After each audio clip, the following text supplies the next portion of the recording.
Stay tuned for my full review of Marvel's Grey Gargoyle from the Kree Sentry Build-A-Figure wave.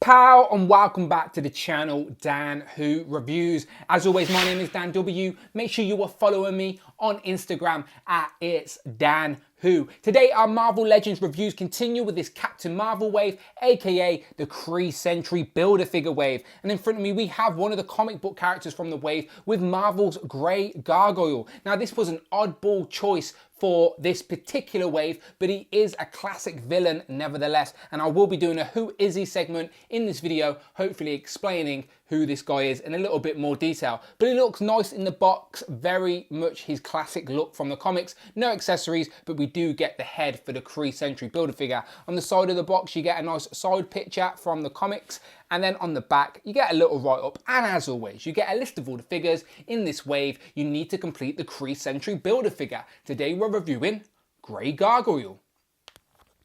So as I said, an oddball choice for this particular wave, but a classic villain nevertheless. So let's get him open and hopefully I can help explain who this guy is. So here we have Paul Duval, aka the mercenary that is known as Grey Gargoyle, out of the box. And again, when this figure was announced, like many of you, I wasn't that excited for such an obscure character. But as always, once you get the figure in hand, you're always like, wow, I didn't know I needed this. But yeah, this is really, really nice considering how simple it is. It doesn't come with any accessories, only his cape. People may be thinking his cape's a little bit weird with these hoops, but these are very comic accurate. Definitely not all renditions of him, of course, but definitely elements of the comic where he's got these hoops under his arms.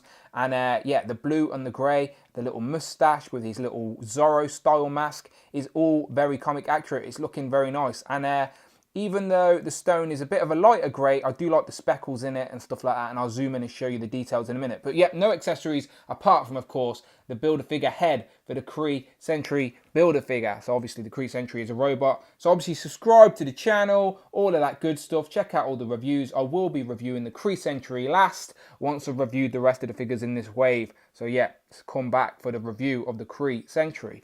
But yeah, I'm not very good at playing the Guess the Book game, but this isn't a new book. Obviously, it's reused, but someone in the comments can tell me who's it from. But it's a beefier sort of body. I'm sure we've seen these hands before, maybe on a Prowler or something like that, as they've got like sort of like claws on his hands. But let me zoom in. I'll show you the face sculpt and I'll show you some of this added detail. And his cape will come off if you want it to. You just got to unhoop it from under the arms. But yeah, he's looking good.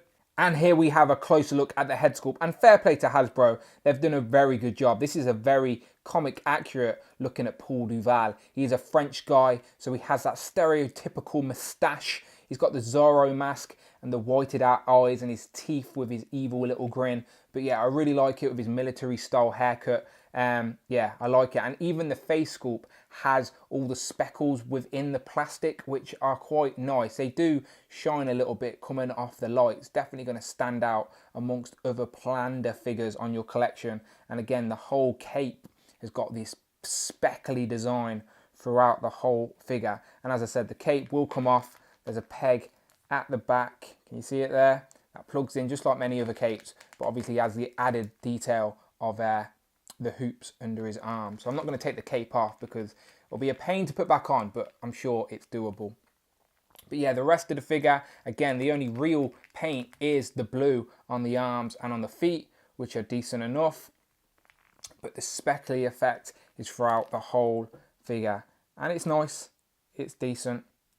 He is very, very good. Now, I'm not going to bore you with articulation, as I'm sure everyone has at least one figure with this particular body mold in their collection. Instead, what I'm going to do is a segment I haven't done for a while, and I like to call it Grey Gargoyle. Who is he? This is the part of the video where we ask the question, who is he? And I try and give you a little bit of information about the character this figure is inspired by. So, Grey Gargoyle, who is he? Grey Gargoyle's real name is Paul Pierre Duval, and he is a French chemist genius who, after a chemical accident, gains the ability to turn anything he touches into stone. His first appearance was Titan 4 way back in 1964 in Journey into Mystery 107. Duval is made out of living stone, so has no loss to his mobility, and instead he now possesses superhuman strength and durability, and over the years has been a match for many Marvel heroes, including Thor, Captain America, Iron Man, Spider-Man, and the Fantastic Four. So there we have it. I hope that helped. Again, I do not claim to be an expert, but it is nice to have a little bit of information about the characters these figures are inspired by. So whatever you do, just don't let him touch you, as you will turn to stone. Now, I think you turn to stone for a whole hour, or maybe forever, I'm not sure. It's not worth the risk. Now, I've just noticed as well, while I was messing around, that there's like a little belt piece on the figure. That's basically just there to sort of cover up the waist swivel. So yeah. There is like a little bout piece. It's a separate piece, but it doesn't. I don't know if it's meant to be a separate bout, but I believe Hasbro have put it there to cover up the waist, so there's not so much of a gap.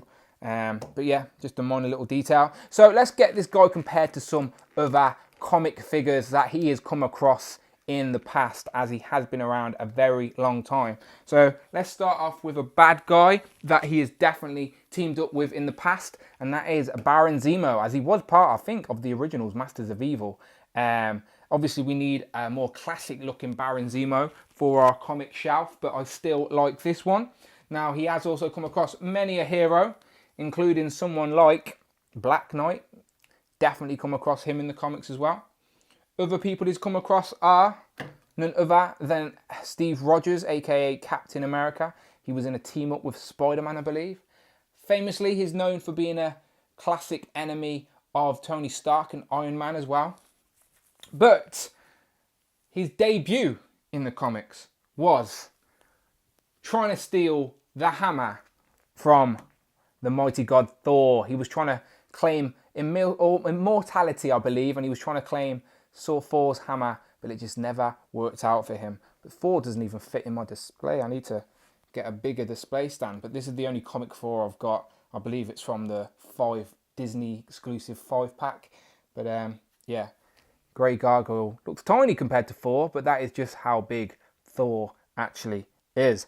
So final thoughts on this guy is, yeah, I like him. Again, not a figure I was excited to get, but now I've got him in hand. He's very nice. Definitely will find a place for him on my comic villain shelf. I do always like filling out that sort of villain gallery, and he's looking very nice. A very good rendition of such an oddball villain from the comics. But you let me know what you think in the comments below. I know a lot of comic collectors will probably be clamoring for this guy rather than the MCU figures, but I always like getting the mix of both. So as always, people, please hit that subscribe button, and I will see you on the next one.